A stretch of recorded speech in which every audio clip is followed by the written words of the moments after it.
Hi friends, ಎಲ್ಲರಿಗೂ ಆಶಾ ಬ್ಲಾಗ್ಗೆ ಸ್ವಾಗತ. Friends, ಇವತ್ತಿನ ಬ್ಲಾಗ್ ಅಲ್ಲಿ ಸಿಂಪಲ್ ಆಗಿ ಸಾರಿ ಕುಚ್ಚನ್ನು ಯಾವ ರೀತಿಯಾಗಿ ಹಾಕಬಹುದು ಅಂತೇಳಿ ನಾನು ಇವತ್ತಿನ ಬ್ಲಾಗ್ ಅಲ್ಲಿ ಶೇರ್ ಮಾಡ್ತಾ ಇದ್ದೇನೆ. ಇದು ತುಂಬಾ ಸಿಂಪಲ್ ಹಾಗೆ ತುಂಬಾ ಈಸಿಯಾಗಿ ಹಾಕಬಹುದಾದಂತಹ ಒಂದು ಸಾರಿ ಕುಚ್ಚು. ಈ ಕುಚ್ಚಿನ ಹೆಸರು ಹನಿ ಕೋಮ್ ಕುಚ್ಚು ಅಂತ. ಹನಿ ಕೋಮ್ ಕುಚ್ಚ ಹಾಕಲು ನಾನಿಲ್ಲಿ ರೆಡ್ ಕಲರ್ ನ ಒಂದು ಸಾರಿಯನ್ನು ತೆಕೊಂಡಿದ್ದೇನೆ.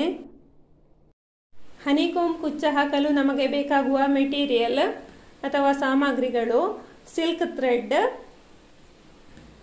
ಜರಿ ಥ್ರೆಡ್, ಬಿಗ್ ಐ ನೀಡಲ್ ಅಥವಾ ದೊಡ್ಡ ಕಣ್ಣಿನ ಸೂಜಿ,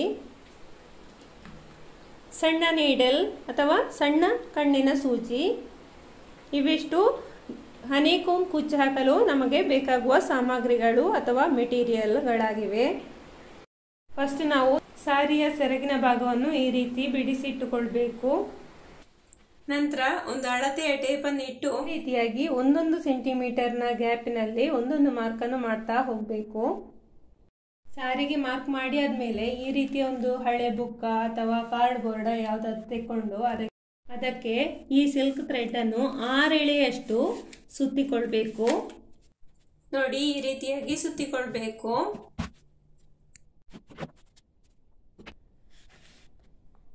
ಇದನ್ನು ಈ ರೀತಿಯಾಗಿ ಹಿಡಿದು ಇಲ್ಲಿಂದ ಕಟ್ ಮಾಡಿಕೊಳ್ಬೇಕು.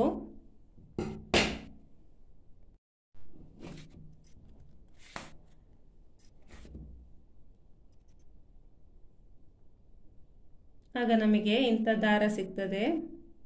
ಈಗ ನಾವು ತೆಗೆದಂತಹ ಈ 6 ಎಳೆ ದಾರವನ್ನು ಒಂದು ಬಿಗ್ ಐ ನೀಡಲ್ಗೆ ಅಥವಾ ದೊಡ್ಡ ಕಣ್ಣಿನ ಸೂಜಿಗೆ ನಾವು ಹಾಕಿಕೊಳ್ಬೇಕು. ಈ 6 ಎಳೆ ದಾರ ಈ ಸೂಜಿಗೆ ಹಾಕಲು ಕಷ್ಟ ಆಗುದಿದ್ರೆ ಒಂದು ಸ್ವಲ್ಪ ನೀರನ್ನು ಈ ತುದಿ ಭಾಗಕ್ಕೆ ಹೀಗೆ ಮುಟ್ಟಿಸಿ ಸೂಜಿಗೆ ಹಾಕಿದರೆ ತುಂಬ ಸುಲಭವಾಗಿ ಸೂಜಿಗೆ ಈ ಥ್ರೆಡ್ಡನ್ನು ಹಾಕಿಕೊಳ್ಬೋದು. ನೋಡಿ, ಈ ಥರ ಈಸಿಯಾಗಿ ಸೂಜಿಗೆ ಹಾಕಿಕೊಳ್ಬೋದು. ಸಾರಿಗೆ ನಾವು ಆಗಲೇ ಮಾರ್ಕ್ ಮಾಡಿರುವ ಅಲ್ಲಿಗೆ ಈ ಥ್ರೆಡ್ಡನ್ನು ಈಗ ಹಾಕಿಕೊಳ್ಬೇಕು. ಅದಕ್ಕೂ ಮೊದಲು ನಾವಿಲ್ಲಿ ಸಾರಿ ಜಾರಿ ಬಾರದ ಹಾಗೆ ಹೀಗೆ ಒಂದು ಭಾರವಾದ ಒಂದು ವಸ್ತುವನ್ನು ಇಡಬೇಕು. ಆಗಲೇ ಮಾರ್ಕ್ ಮಾಡಿದಂತಹ ಸಾರಿಗೆ ಈ ಥ್ರೆಡ್ಡನ್ನು ಈ ರೀತಿಯಾಗಿ ಹಾಕಿ, ನೋಡಿ ಈ ರೀತಿಯಾಗಿ ಹಾಕಿ ಈ ನೀಡಲನ್ನು ಮೆಲ್ಲಗೆ ಈ ರೀತಿ ತೆಗಿಬೇಕು. ಆಗ ನಮಗೆ ಈ ರೀತಿಯಾಗಿ ದಾರ ಸಿಗ್ತದೆ. ಈಗ ಇದರ ಎರಡೂ ತುದಿಯನ್ನು ಕೂಡ ಒಂದೇ ಹಾಗೆ ಜೋಡಿಸಿಕೊಳ್ಬೇಕು. ಈಗ ಈ ದಾರವನ್ನು ಈ ರೀತಿಯಾಗಿ ಹಿಡಿದು ಇಲ್ಲಿ ಒಂದು ನಾಟನ್ನು ಹಾಕಿಕೊಳ್ಬೇಕು. ನೋಡಿ, ಈ ತುದಿ ಭಾಗಕ್ಕೆ ಈ ರೀತಿಯಾಗಿ ಒಂದು ನಾಟ್ ಹಾಕಿಕೊಳ್ಬೇಕು.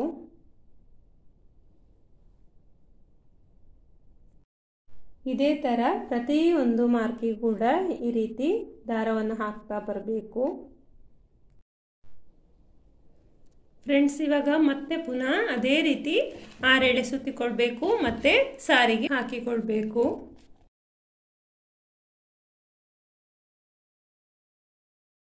ಈ ರೀತಿ ಥ್ರೆಡ್ ಅನ್ನು ಸೂಜಿಗೆ ಹಾಕಿಕೊಂಡು ಮತ್ತೆ ಪುನಃ ಮತ್ತೊಂದು ಮಾರ್ಕಿಗೆ ಈ ರೀತಿ ಹಾಕ್ತಾ ಹೋಗಬೇಕು.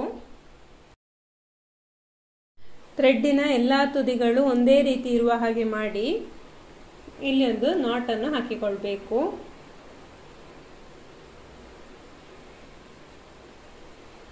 ಒಳ್ಳೆ ಟೈಟ್ ಆಗಿ ಹಾಕಿಕೊಳ್ಬೇಕು. ಈ ರೀತಿ ಥ್ರೆಡ್ ತೆಗೆಯುವುದು ಸಾರಿಗೆ ಹಾಕುದು, ಥ್ರೆಡ್ ತೆಗೆಯುವುದು ಸಾರಿಗೆ ಹಾಕುದು, ಈ ರೀತಿ ಮಾಡಲಿಕ್ಕೆ ಕಷ್ಟ ಆಗ್ತಿದ್ರೆ ಈ ರೀತಿಯಾಗಿ ದಾರಗಳನ್ನು ತೆಗೆದಿಟ್ಟು ಆಮೇಲೆ ಒಂದೊಂದಾಗಿಯೇ ಸಾರಿಗೆ ಹಾಕ್ತಾ ಬರ್ಬೋದು. ನಾನಿಲ್ಲಿ ಒಂದಷ್ಟು ದಾರಗಳನ್ನು ಪೇಪರ್ನಲ್ಲಿ ತೆಗೆದಿಟ್ಟಿದ್ದೇನೆ. ಈ ರೀತಿಯಾಗಿ ಮಾಡೋದ್ರಿಂದ ನಮಗೆ ಬೇಗನೆ ಕುಚ್ಚನ್ನು ಹಾಕಿ ಆಗ್ತದೆ. ನೋಡಿ, ಈ ರೀತಿಯಾಗಿ ಹಾಕ್ತಾ ಹೋಗಬೇಕು.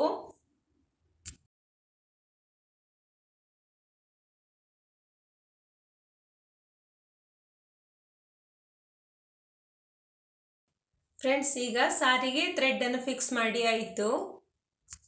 ಇನ್ನು ನೆಕ್ಸ್ಟ್ ಸ್ಟೆಪ್ ಅಲ್ಲಿ ನಾವು ಈ ಸೈಡಿನ ಥ್ರೆಡ್ ಅನ್ನು ಪೂರ್ತಿಯಾಗಿ ತೆಕ್ಕೊಳ್ಬೇಕು. ಅದರ ಪಕ್ಕದಲ್ಲೇ ಇರುವ ಥ್ರೆಡ್ ಅನ್ನು ಅರ್ಧರ್ಧ ಮಾಡಿಕೊಳ್ಬೇಕು. ಅರ್ಧರ್ಧ ಮಾಡಿ ಎರಡನ್ನೂ ಜೋಡಿಸಿ ಮಧ್ಯದಲ್ಲಿ ಗಂಟು ಬರುವ ರೀತಿ ಹಾಕಿಕೊಳ್ಬೇಕು. ನೋಡಿ ಈ ರೀತಿಯಾಗಿ ಹಾಕಿಕೊಳ್ಬೇಕು. ಮತ್ತೆ ಪುನಃ ಅದರ ಪಕ್ಕದಲ್ಲೇ ಇರುವ ಅರ್ಧ ಭಾಗವನ್ನು ಮತ್ತು ಅದರ ಹತ್ತಿರದ ಮತ್ತೊಂದು ಗಂಟಿಂದ ಪುನಃ ಅರ್ಧ ಭಾಗವನ್ನು ಸೇರಿಸಿ ಮತ್ತೆ ಪುನಃ ಒಂದು ಗಂಟನ್ನು ಹಾಕಬೇಕು. ಗಂಟನ್ನು ಟೈಟ್ ಮಾಡಬೇಕು, ಸ್ವಲ್ಪ ಗಟ್ಟಿಯಾಗಿ ಇರಬೇಕದು.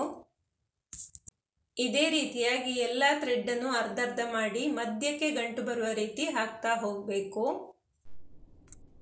ಈಗ ಈ ಸಾರಿಗೆ ಫಸ್ಟ್ ಲೈನ್ ಕಂಪ್ಲೀಟ್ ಆಯಿತು. ಈಗ ಮತ್ತೆ ಪುನಃ ಸೆಕೆಂಡ್ ಲೈನಲ್ಲಿ ಅದೇ ರೀತಿ ಗಂಟುಗಳನ್ನು ಹಾಕ್ತಾ ಹೋಗಬೇಕು. ನೋಡಿ ಈ ಥರ ಹಾಕ್ತಾ ಹೋಗಬೇಕು. ಈಗ ನಮಗೆ ಸೆಕೆಂಡ್ ಲೈನ್ ಕೂಡ ಕಂಪ್ಲೀಟ್ ಆಯಿತು. ಇನ್ನು ನೆಕ್ಸ್ಟ್ ಈ ರೀತಿಯಾಗಿ ಹಾಕಬೇಕು. ಫಸ್ಟ್ ಗಂಟು ಮೊದಲೇ ಹಾಕಿ ಆಗಿದೆ ನನಗೆ, ಆವಾಗ ವಿಡಿಯೋ ಮಾಡಲಿಕ್ಕೆ ಬಿಟ್ಟು ಹೋಯಿತು. ಈಗ ನೆಕ್ಸ್ಟ್ ನೋಡಿ ಇದನ್ನು ಅದೇ ರೀತಿ ಗಂಟನ್ನು ಹಾಕ್ತಾ ಇದ್ದೇನೆ. ಇದನ್ನು ಹಾಕಿ ಆದಮೇಲೆ ಈ ಎರಡೂ ಗಂಟನ್ನು ಸೇರಿಸಿ ಇನ್ನೊಂದು ಕೆಳಗೆ ಗಂಟನ್ನು ಹಾಕಬೇಕು.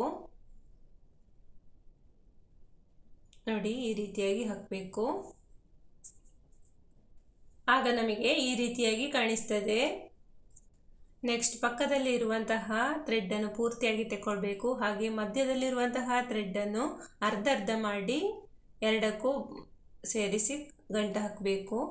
ಮತ್ತು ಪುನಃ ಪಕ್ಕದಲ್ಲಿರುವುದನ್ನು ಕೂಡ ಅರ್ಧ ಮಾಡಿದ ಥ್ರೆಡ್ಡನ್ನು ಮತ್ತು ಆಚೆ ಭಾಗದಲ್ಲಿರುವ ಥ್ರೆಡ್ಡನ್ನು ಪೂರ್ತಿಯಾಗಿ ತೆಕ್ಕೊಂಡು ಒಂದು ಗಂಟನ್ನು ಹಾಕಿಕೊಳ್ಬೇಕು.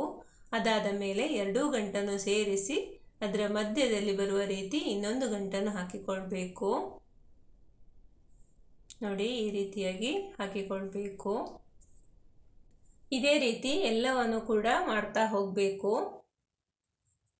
ಈಗ ನೋಡಿ ಎಲ್ಲ ಥ್ರೆಡ್ಡನ್ನು ಕೂಡ ಈ ರೀತಿಯಾಗಿ ಕಟ್ಟಿಯಾಯಿತು. ಇನ್ನು ನಾವು ಲಾಸ್ಟಲ್ಲಿ ಹಾಕಿದಂತಹ ಗಂಟಿಗೆ ಕುಚ್ಚನ್ನು ಹಾಕಬೇಕು. ಇಲ್ಲಿ ನಾನು ಒಂದು ಎಕ್ಸಾಮ್ ಪ್ಯಾಡಿಗೆ ಒಂದು 100 ಎಳೆಯಷ್ಟು ದಾರವನ್ನು ಸುತ್ತಿಕೊಳ್ತೇನೆ. ನಿಮಗೆ ಕುಚ್ಚು ಎಷ್ಟು ದಪ್ಪಕ್ಕೆ ಬೇಕೋ ಅಷ್ಟು ಥ್ರೆಡ್ಡನ್ನು ತೆಕ್ಕೊಳ್ಬಹುದು. ನಾನಿಲ್ಲಿ 100 ಎಳೆ ದಾರವನ್ನು ತೆಕ್ಕೊಳ್ತಾ ಇದ್ದೇನೆ. ನೋಡಿ ಈ ರೀತಿಯಾಗಿ ಸುತ್ತಿಕೊಳ್ಬೇಕು. ನೋಡಿ ನಮಗೀಗ ಇಷ್ಟು ದಪ್ಪಕ್ಕೆ ಥ್ರೆಡ್ ಸಿಕ್ಕಿತು. ಇನ್ನಿದ್ರ ತುದಿ ಭಾಗಕ್ಕೆ ಸ್ವಲ್ಪ ಗಮ್ಮನ್ನು ಹಾಕಿಕೊಳ್ಬೇಕು. ಇನ್ನು ನಾವು ಇಲ್ಲಿ ನಾಟ್ ಹಾಕಿ ಉಳಿದಿರುವಂತಹ ಥ್ರೆಡ್ಡನ್ನು ಕುಚ್ಚು ಎಷ್ಟು ಉದ್ದ ಹಾಕ್ತೇವೆ ಅಂತ ನೋಡಿ ಇಟ್ಟುಕೊಂಡು ಉಳಿದಿರುವ ಥ್ರೆಡ್ಡನ್ನೆಲ್ಲ ಕಟ್ ಮಾಡಿ ಇಟ್ಕೊಳ್ಬೇಕು. ಈ ಕಟ್ ಮಾಡಿದಂತಹ ಥ್ರೆಡ್ಡನ್ನು ಈ ರೀತಿಯಾಗಿ ನೀಟಾಗಿ ಜೋಡಿಸಿಕೊಂಡ್ರೆ ಇದನ್ನೇ ನಾವು ಕುಚ್ಚು ಹಾಕಲು ಉಪಯೋಗಿಸಬಹುದು.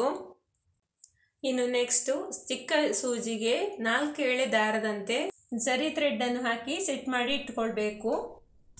ನೆಕ್ಸ್ಟ್ ನಾವು ಆಗಲೇ ಎಳೆದಂತಹ 100 ಎಳೆ ದಾರವನ್ನು ಕೆಳಗೆ ಹಾಕಿದಂತಹ ಗಂಟು ಅಥವಾ ನಾಟಿನ ಮೇಲ್ಭಾಗಕ್ಕಾಗಿ ತರಬೇಕು. ನಾವು ಎಷ್ಟು ಉದ್ದದ ಕುಚ್ಚನ್ನು ಹಾಕ್ತೇವೆ ಅಂತ ನೋಡಿಕೊಂಡು ಅಷ್ಟು ಉದ್ದ ಇಟ್ಟು ಅಲ್ಲಿ ಒಂದು ಜರಿ ಥ್ರೆಡ್ಡಲ್ಲಿ ಕಟ್ಟವನ್ನು ಹಾಕಬೇಕು.